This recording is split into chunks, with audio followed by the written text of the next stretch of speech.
being able to say no is the most powerful thing anyone can do, and being able to go to a place completely sober and experience music, experience people completely sober can be a very daunting thing. But if you do it, it can also be an amazing feeling.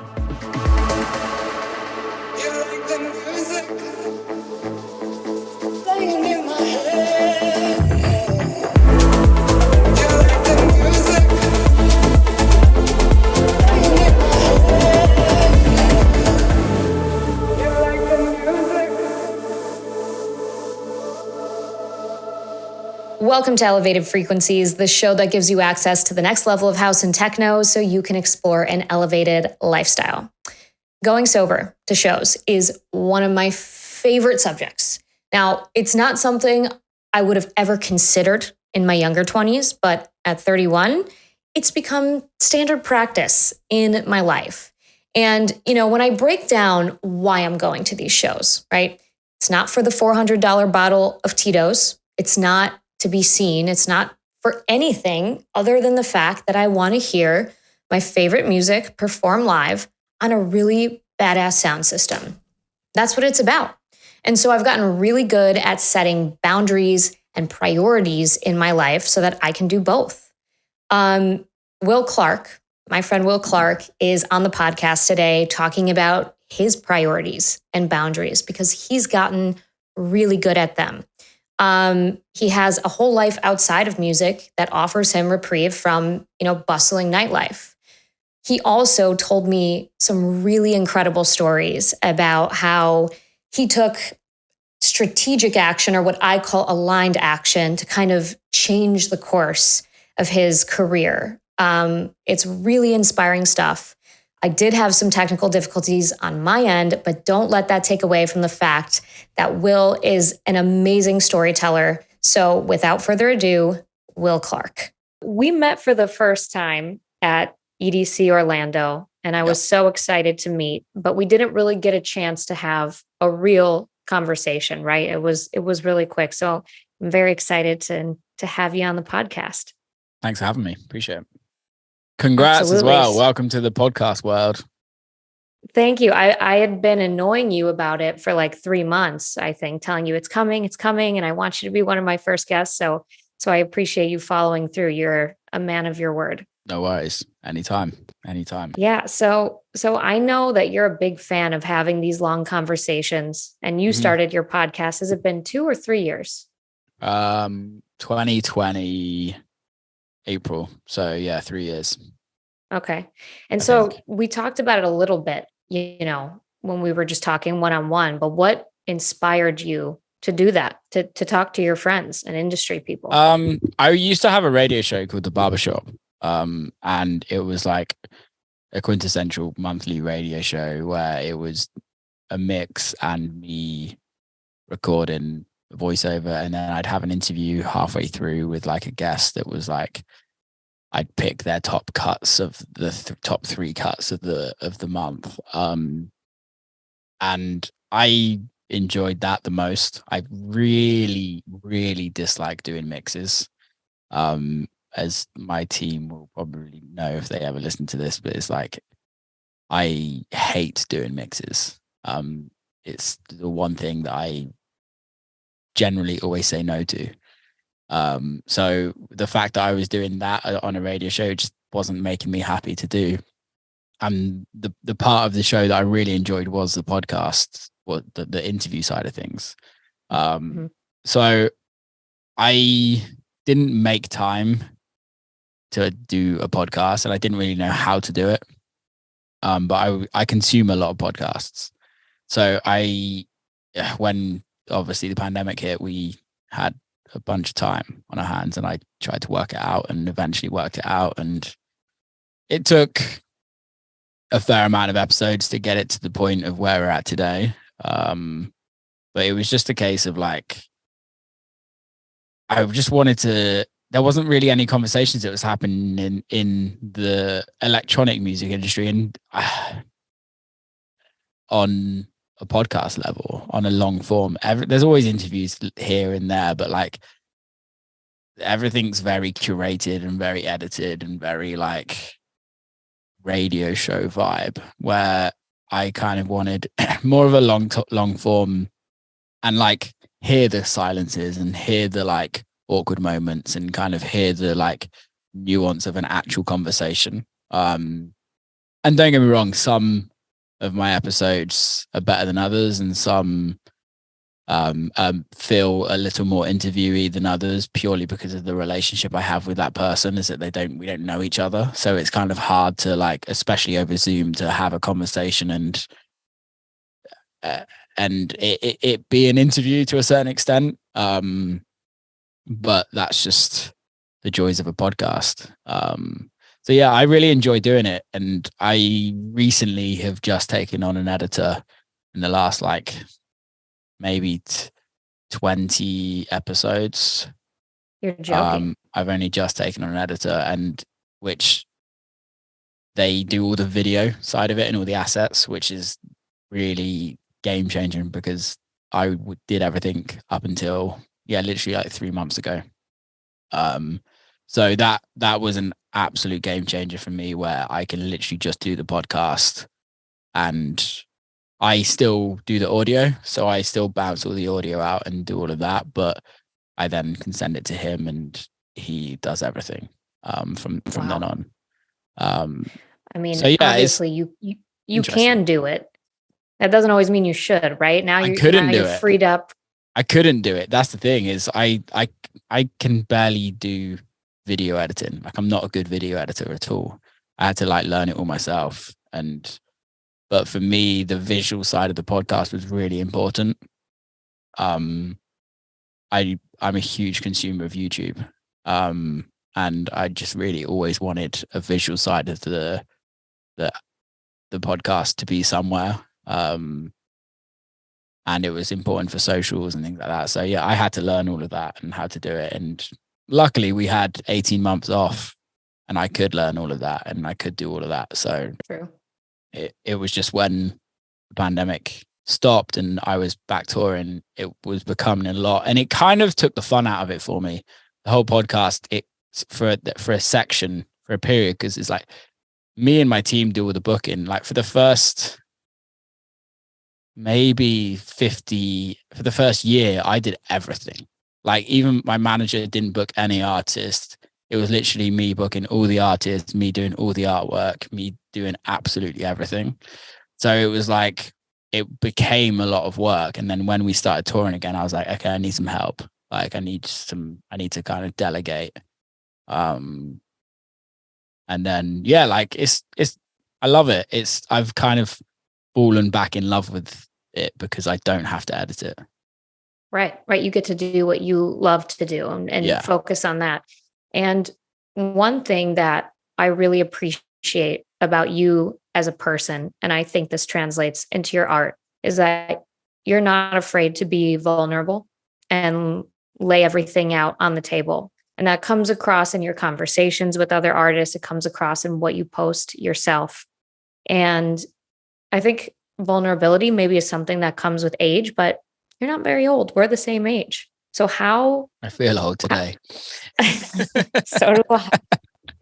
So do I. I look old as well. Jesus Christ. I'm looking at this camera and I'm like, fuck me, Will. No, you do not. You do not look old. But where does that come from? Where does that ability to just be vulnerable come from? I don't know. I am extremely fortunate. I had an amazing childhood with my parents and my family. Both my parents are therapists. My mum has been a therapist my whole life before I was born, and my dad became a therapist from 15 years into my life. So like the dinner table was the time when my parents and my brother and my sister, like, where we'd kind of air everything out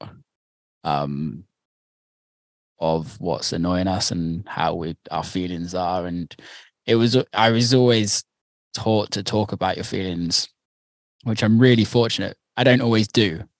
I'm very like, I'm happy to be vulnerable with certain things, but there's also certain things that I keep to myself for that's just how I am as a human being. Which is important, right? I think it's important. I think it's important. I think there's pros and cons to it, but I think, I'm super fortunate with how my parents kind of raised me. And I'm not saying that's the only way to raise a child. Like there's no right or wrong way. But I was really lucky with them. And I think also one thing that I learned from my mum, which is interesting because some people hate it and some people love it, is that just be honest, and your thoughts can change, your feelings can change, like your stance on a situation can change, and it's allowed to change. But be honest right now, and if something's bothering you or if something's on your mind, like just say it, because if somebody gets offended by it, it's their choice on how they deal with it.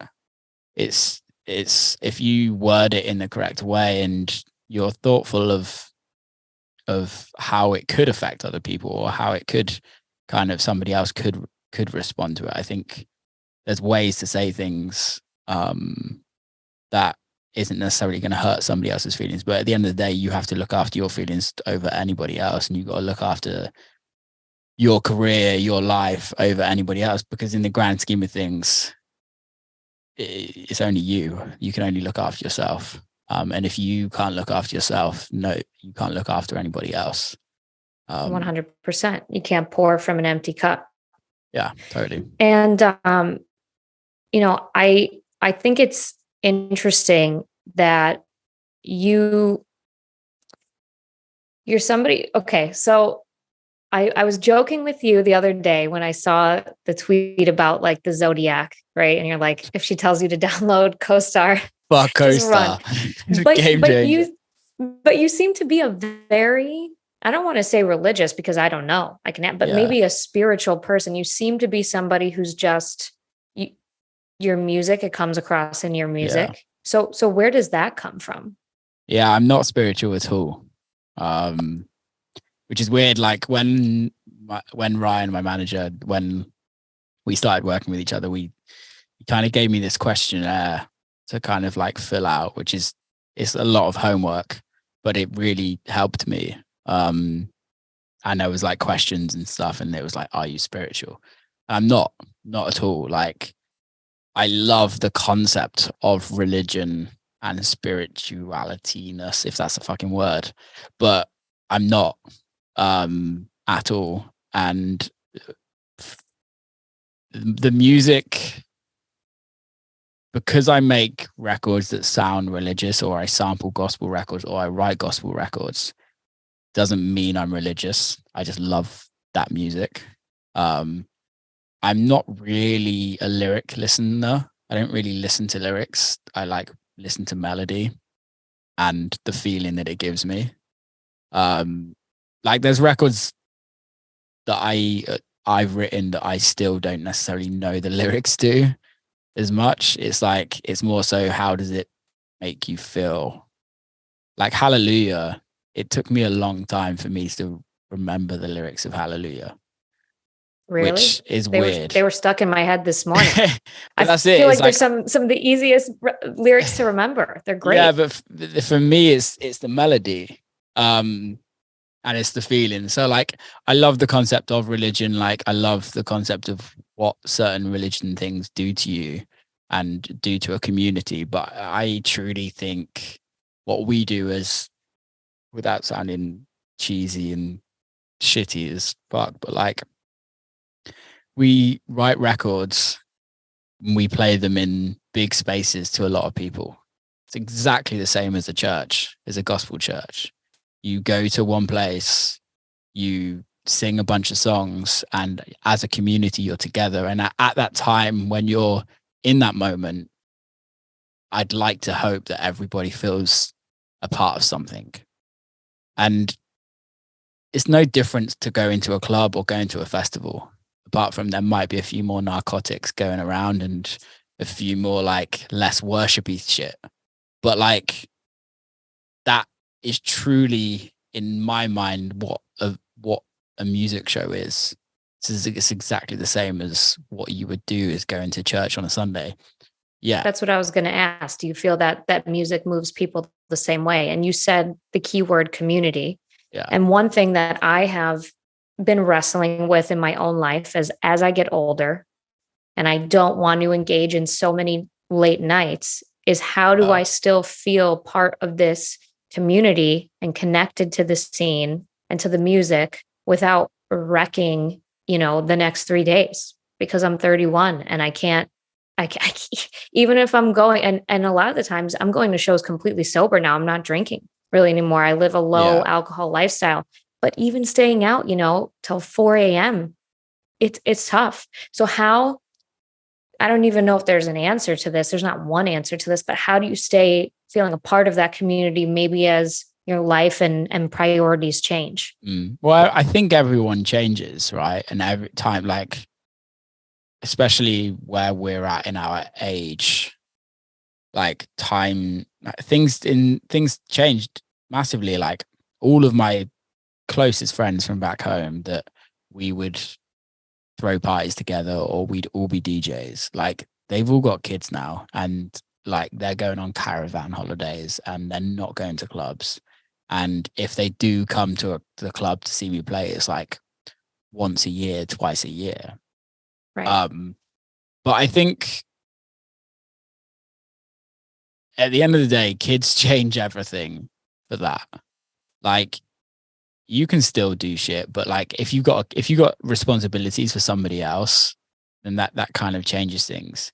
I think if you don't have kids, then it's just about what's your priorities in life. Like, is going to a show that important to you that you have to do it once a month? Maybe it is, maybe it isn't. I think for me, being part of a community doesn't necessarily have to be in the club. Like it's listening to music, it's having people around. It's kind of who do you keep close to you that you can kind of all relate to certain things. Like a lot of my friends outside of music don't go to clubs. And I kind of I don't live a double life, but I have two types of life, if that makes sense. Where I still feel like I have a community around me outside of music, which is really important to me. But going back to your question, how do you keep community? I think it's realistically down to you. And it's down to me and I as a person is you have to do, and I'm not telling you, I'm going to use it as because it sounds bad for me telling you what you should and shouldn't be doing. But like, if I need something, I have to go and get it. So like, I don't think age should ever get involved with that. I think I have to work out how to change my thought process or change what I need to do to allow that to fit in. Let's say, for instance, like the gym. I have to go to the gym nearly every day. It's not a case of, I was talking to my mum about this last week. It's not a case of actually being healthy, of like being muscular and looking good and doing all of that. That's the side of it. That's the outcome of it. The whole concept of going to the gym is something that I need in my life. And mentally that keeps me going. So it's like how important. So I guess that's the thing, is how important is this in your life that if you don't have it, it completely will affect your life. And if it doesn't, then fucking it doesn't matter. Like it's all good and there's no issue with that. But if it does, then you have to work out how to put that in. You're right. It's all about boundaries, right? And figuring out, okay, well, if I still want this part of my life, maybe I'm not going out twice a weekend. Maybe I'm going out twice a month. Maybe I'm not Exactly. drinking when I'm going out. And that's something that I'm constantly, I feel like it's kind of a moving target, and it depends on, I mean, it's really tough to say no when you have, especially, you know, I live in Chicago and there's so many good artists that come through here. It's tough to say no, but I've had to say no to a lot of things because I know it'll affect X, Y, and Z the following days. But you said a key point, you know, it's not just about going out, having people over at your house and listening to music together. That's one way, you know, to stay connected. You know, we have decks at our house, and we have friends come over, and it's just like a good way to get our fill without, you know, draining our dopamine for the next 3 days. Yeah, the whole late night thing is tough. It can get to you, it can get you down. But you don't drink, right? No. You don't. And so, I mean, that's not easy either. You know, it's being easy out for me. It's easy for me. It's like, tell me about that. I've never really liked drinking. I've never liked kind of taking drugs and kind of feeling anything out of body. Like, I don't like the taste of alcohol. So it's easy for me.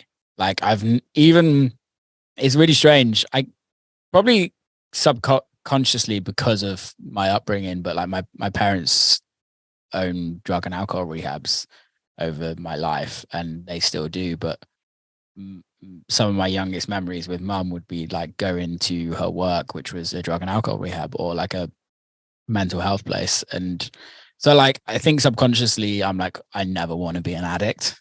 But I think also I cannot stand the taste of alcohol. I cannot stand feeling drunk. So even when I did drink, it was like probably 5-6 times a year max. And I was just like, what am I doing? Why do I do this? So it's just like, if you don't like something to eat, for me. So I think it's like, people are like, oh, you're sober, blah, blah, blah. I'm like, I don't class myself as sober, because for me, sober is like when you've had an issue with a substance and decided to stop it to benefit your life. Like, I just don't like alcohol. So it's easy for me. And everyone's Fair enough. Well, why don't you, does it annoy you, people telling you to drink or blah, blah, blah? I'm like, it is what it is. It's like, it's part of the industry. Yeah, it annoys me when it's like someone's putting a shot in your face and be like, go on, you should do it, just one. I'm like, well, no, like this, but they're just dickheads. Like, you just don't have those people around you. So yeah, I don't know. It's very easy for me not to drink, which is definitely a pro. I understand why people struggle not to drink. But the one thing I would say is being able to say no is the most powerful thing anyone can do. And being able to go to a place completely sober and experience music, experience people completely sober can be a very daunting thing. But if you do it, it can also be an amazing feeling. I think experiencing music sober is just as good as experiencing music in any other frame of mind. But experiencing people sober is definitely a journey. When I went low alcohol, so I'm drinking like maybe two drinks a month now. You know, it's like a glass of wine here or there. Sometimes I go longer. I did it just because I had a surgery that didn't allow me to drink. And then I was like, for 8 weeks, and I was like, wait, this is fucking awesome. Like, why am I doing this? And I actually got into mocktails, and I, you know, love, you know, makes me feel still part of the group, whatever. Totally. But, going to, I think the first club I went to sober, like completely, was By Bar.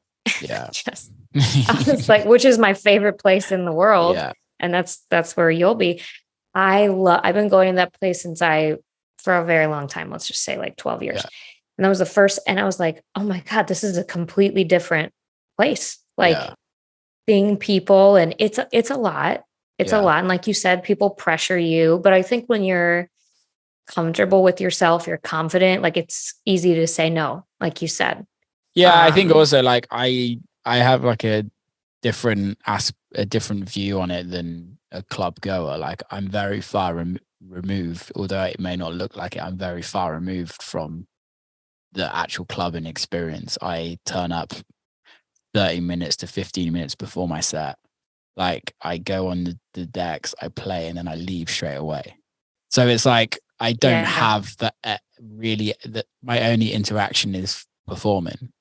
So I also am very aware that I'm coming from a very different stance to what most people is. Well, you're a dinner guy. You like to go. I'm a conversation guy. Dinner. I'm a conversation guy. Like it's weird because I'm pretty introverted, but if I've got people around me that I feel comfortable with and that I know I can have good conversation with, like I am. Let's go for dinner. Let's have dinner for 2 hours and let's all have a fucking amazing conversation. The minute music gets involved, which is weird, but the minute we go to like a loud situation, I like switch off. And I'm not really, you can't have a conversation in a club or in a bar. So I just switch off. You can't. And I think there's a lot of introverted artists out there, and it's like this cognitive dissonance that you experience, right? Like you're part of this insanely loud, chaotic, lively scene. And do you have any, like, do you do anything to pump yourself up to be in that environment? Or are you at the point now where you're like, I can handle this. It's fine. I know how to switch it on and off. No, I never really have. It's just kind of do what you do. Majority of the time it's like, it sounds really awful, but you're kind of in a hotel room waiting to go to the club at like 1 o'clock in the morning and you're like, fucking hell, feel dead. Why the hell am I going to a club right now? Yeah. So a lot of that's just like, okay, but the minute I go into the club, it's like, okay, we're on. It's weird. I don't know. It's so normal to me, right? And I'm really fortunate to say that it's so normal to me. But even like festivals, it's just like, okay, we're just gonna go do what we're gonna do. And like realistically, what's the worst that's gonna happen? You press the wrong button. Like it's nothing really to worry about that. So yeah, it's pretty, as a job, it's pretty easy for pressure. For me anyway.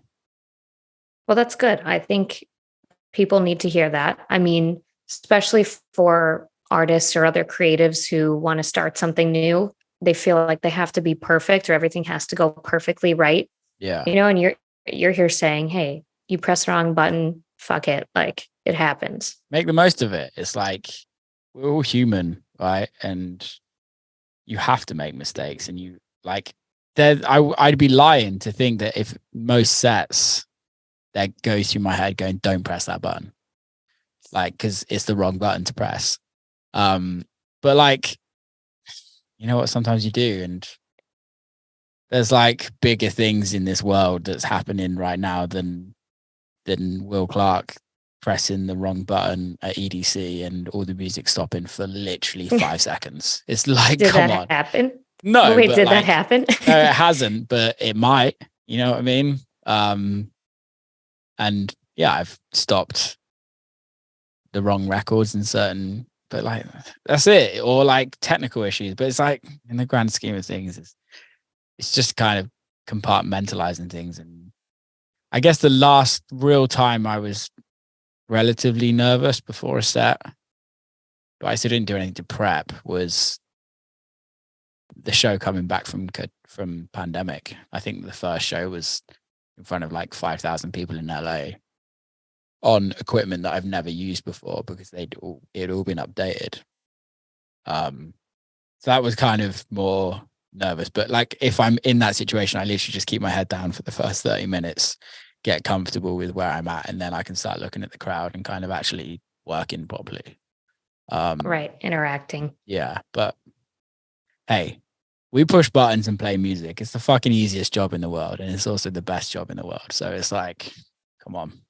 I mean, hey, you guys and girls are curators of happiness, right? Like some of people's best moments in their lives come from, doesn't have to be a big festival. It could be a set that they saw, that they didn't even expect was going to, make their whole month. A lot of people, you had this comment about a double life and how you enjoy having like that separation. But I think a lot of people actually, people who are attendees of these experiences feel like their friends who don't listen to this music, like don't get it. Yeah. And so when they step into that festival environment or that club environment and they're hearing one of their favorite DJs and they went very specifically to this event for this DJ, as opposed to people who go to like normie club, like regular clubs that play top 40, like that is something that is so precious to a lot of people, because it's like, I finally get to be myself. I finally get to let my hair down and, be with the people who speak my language, who get me, who I don't have to explain my context to. So I think that's a really special thing that you're able to give people. Yeah, I guess it is. And it's something that I actually try not to think about. There's like occasions where like you get a message going like, it's fucking weird to say, but like, your music saved my life. And I don't like thinking about that.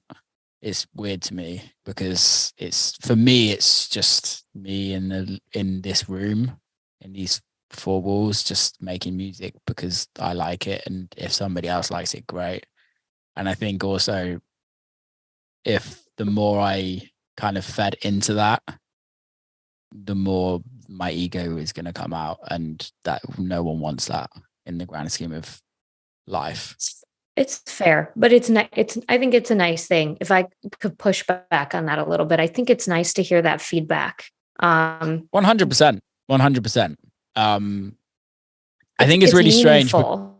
Yeah, it is. But I think it's also really strange because we live like our lives in this industry is still a business, but it's so not a business to anybody else outside of it. So it's kind of like that you and it's a really weird balance to kind of play, to kind of work with when you're kind of in my life. And I know it's the same for other artists. Because same with promoters, same with record label owners, all in different situations. But like, we want our records to be successful. Why do we want our records to be successful? What is success for a record? Like, I guess, yes, lots more people listening to it, right? However, you could put a record out and it do 1,000 streams, and that record completely changes somebody's life, which is a crazy powerful thing to think about. But in the grand scheme of things, successfully, that record hasn't, on a business sense, that record hasn't done well. So there's like, you kind of have these like two things to balance with. It's like, what are we truly doing it for? But also, I also have to keep the lights on somehow. So the records have to be successful. The fact that my records are successful is the reason why we're having this conversation today. There's hundreds of thousands more artists out there that you could have picked to have a conversation with. But because I'm fortunate enough that my records have been successful, you know who I am. But it also doesn't take away the power of what music has and how that can affect people. Like, I've had records that massively changed my life, like on another level, to the point where people will never realize how much that record's changed my life. To artists that I've never met, that record has changed my life. But it's a weird concept when you're on the receiving end of it, of hearing it, because it's like, I really appreciate that. And it's really nice. So thank you. But I kind of, once the record is out, it's not really me. It's not really my record. It's whatever anybody else wants to do with that record is them. However somebody wants to perceive that record is them. However somebody wants to sing that record, they can sing it however they want it. Like it's just a weird concept for me that I just don't know if I'll ever kind of process. Sure. And I think, I mean, you said that it's a balance, but I don't think I don't necessarily think it's a balance. I think two things can be true at once. I think you can make music to make money, and that's completely valid, and you should.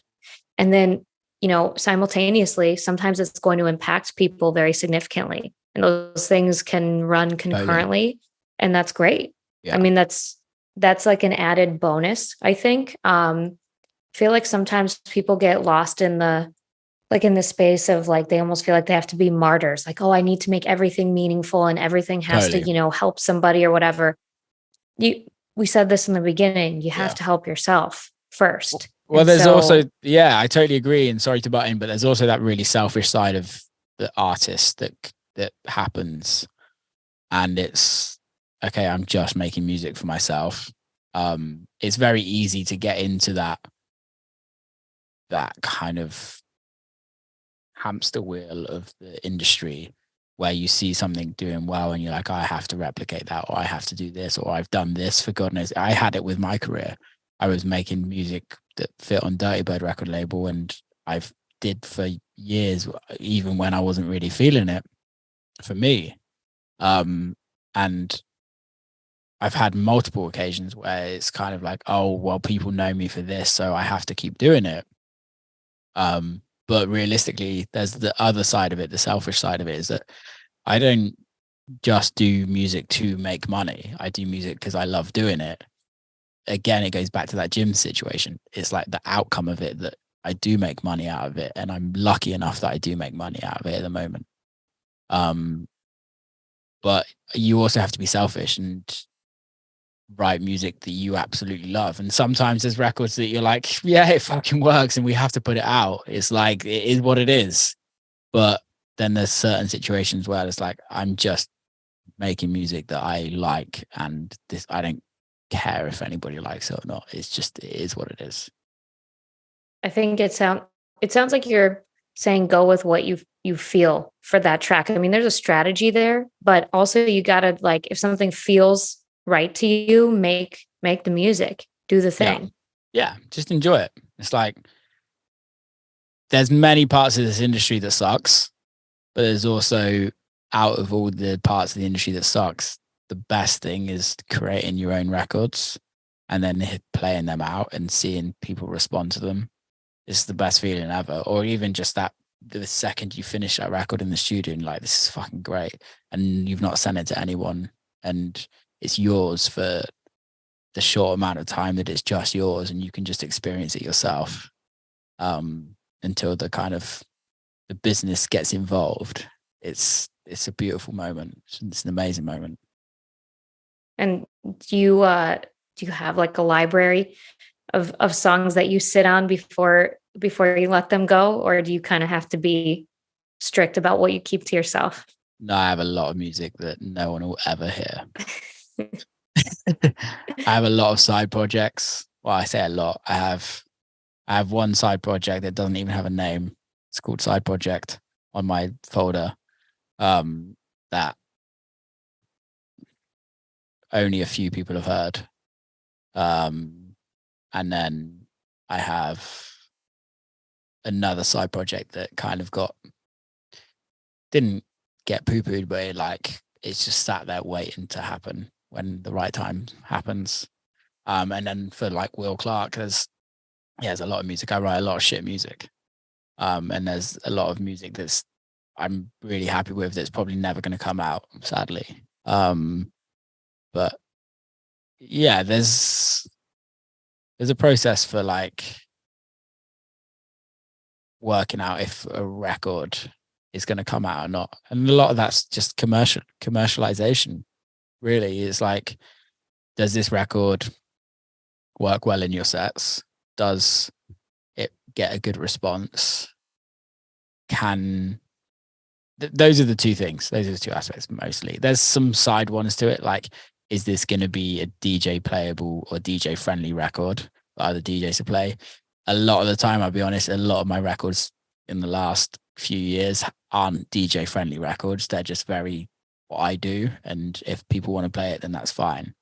But yeah, there's a process of when that record's going to get released, and then you never know if it's going to do well.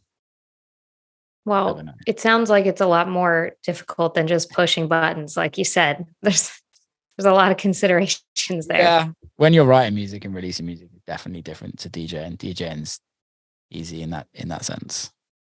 Yeah. The production stuff is crazy. Yeah, it's a process. It's way easier nowadays because there's so much out there. But yeah, the business side of releasing records is really interesting, and a lot of the time is based on luck. I say most of this industry is based on luck. Most of life is based on. I'd say most of life is based on luck to a certain extent. I 100% agree that you make your own luck to a certain level, and right place, right time, and everything like that. But like, it's a lot of. I would say a lot of it is based on luck. Really, I feel like you just opened Pandora's box with me, and I don't even. We're not going to go down this rabbit hole, but I do want to know. You said you also make your own luck. I'm a big believer in that. So just talk to me about that part. How can people make their own luck in the music industry or anywhere? I think it's just about being strategic. Like, let's say, for instance, why have I done so much stuff with Factory 93? Okay, this is a really interesting story that me and my manager talk about, and Carlos that runs Factory 93. So 2020, I launched my record label. All We Have Is Now. We did a vinyl press of a bunch of records that came out that year. I stopped releasing music on Dirty Bird, I think end of 2018. I fired my managers at 2018, got new managers 2019, kind of did the whole like changing the Will Clarke sound from like 2018 to like where we are today. And a lot of that is convincing people that you're not who you used to be with your sound of music. And a big part of that was, how do we get on the Factory 93 stages to kind of convince people that we're not what everyone thought we used to be. So that vinyl, Ryan, my manager, was good mates with Carlos, because my manager used to be one of the biggest agents in America. So he was like had a good relationship with Carlos. And like, we knew exactly what we were doing. Ryan hand delivered a vinyl with all my music on to Carlos. And Carlos listened at the right time. We were lucky that he fucking listened. Like, how many things do you send that you don't listen to, or you don't even look at for months? Carlos listened, and he was like, this is ridiculous. I'm booking you on every show that we can. That's luck. And yes, that is strategic luck. We knew exactly what we're doing. He knew exactly what we were doing, but it worked out. It sounds like it's something you wanted really bad. Am I right to assume that? Yes, but I don't think it was like it was something that we wanted really badly, but it was something that we thought was a piece of the puzzle to get me to where I need to get to in my career. And that was a big piece of the puzzle that would have helped massively. We'd still get to where we wanted to get to if we didn't have that, but it would have been a different journey. Sure. And I mean, the wanting to change your sound and shifting, the perception is what you wanted. Yeah. And in my world, in the woo-woo world, we call that aligned action. Like you made the right strategic move. You took aligned action to get you, closer to where you wanted to be. So you can call it luck. I think I that think it is. Like, it's the one thing that I will stand by anything, because, like, yes, you're strategic about something and it paid off, but how many people are trying to get on those shows? How many people are trying to do whatever in life, just happen to wake up one day and put that vinyl on? That's fucking luck, if you ask me. Listen, I met you at EDC because I decided to shoot a reel, like an audition for them, and they didn't even have a job opening. Exactly. And I said, fuck it, I'm just going to do this and see what happens. Yeah. And so sometimes, I think when something is meant for you, it works out. Yeah, I agree. And it's interesting how, you took bold action. That was not, that was like you said, you put it on a vinyl, you hand delivered it. These are the extra steps, going the extra mile that other people might not do. And it got you where you are today. So that is a key thing. Sorry to butt in, but that is a key thing. Is you always have to, like, put in that extra thing. Like, when is this episode coming out? In June. In June. Okay, cool. So we can talk about it. It can't go out beforehand. Just a heads up. Okay. But we're doing a show. We're doing a show. In fact, I don't know when this would be announced, but I'm going to say roughly.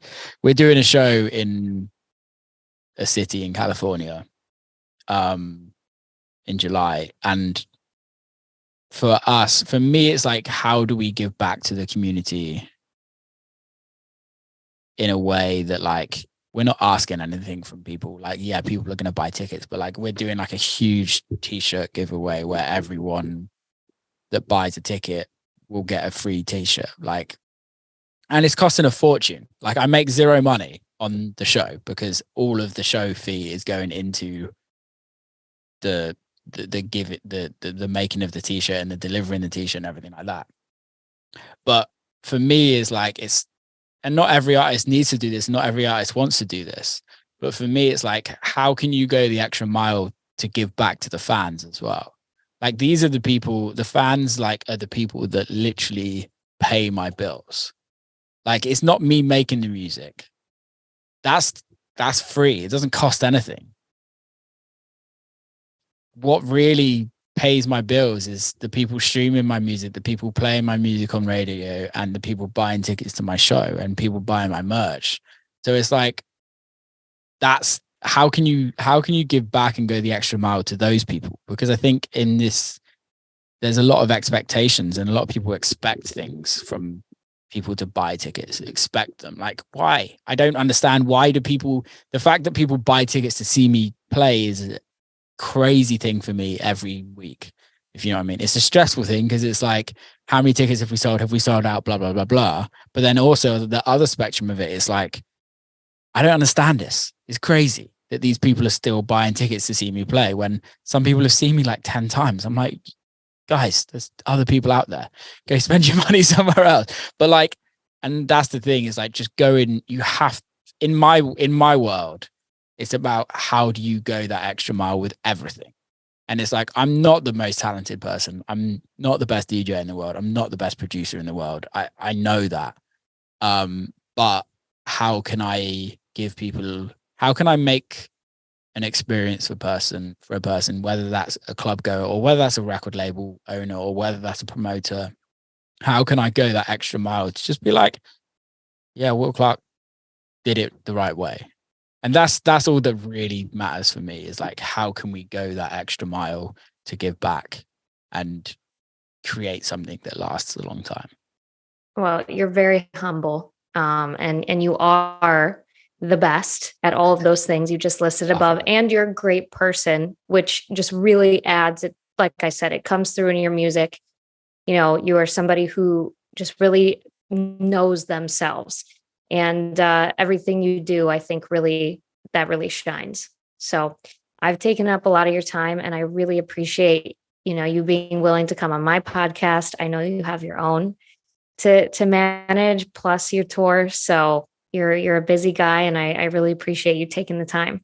Anytime. Thanks for having me. Really, really appreciate it. And good luck with it. It's fun. It's a fun journey. Thanks, Will. Make the most of it. I'll do my best. Thanks, Will. You have no idea how shook I was when Will told me he edits his own podcast, or he did up until recently. But, they say if you need something done, just ask the busiest person in the room. And that's obviously true of Will, because I don't know how he does, the touring, the production, the podcast. It's truly amazing. And I don't want to embarrass him, and I said this already on the podcast, but Will's vulnerability is so refreshing and rare. And I'm so honored that he spent time on my baby podcast to just be vulnerable with me. There's so many good takeaways from today's episode, from, living a sober life, to being part of a community, to having, a life outside of music. But I think what the overarching theme was that Will is really good at setting boundaries. Like, you could tell, it was probably having therapists as parents help, but he's so good at setting boundaries. And, everything he does in his life, professionally and personal, is just better off for it. So I think that we could all learn a lot from people like Will. And he has his own podcast, the Will Clarke podcast. So be sure to check that out, because there are some amazing conversations on there. And of course, if you like this podcast, give us a follow at Elevated Frequencies Podcast on Instagram, Twitter, and of course, subscribe here on YouTube. We are dropping new episodes every week. I'll see you next time.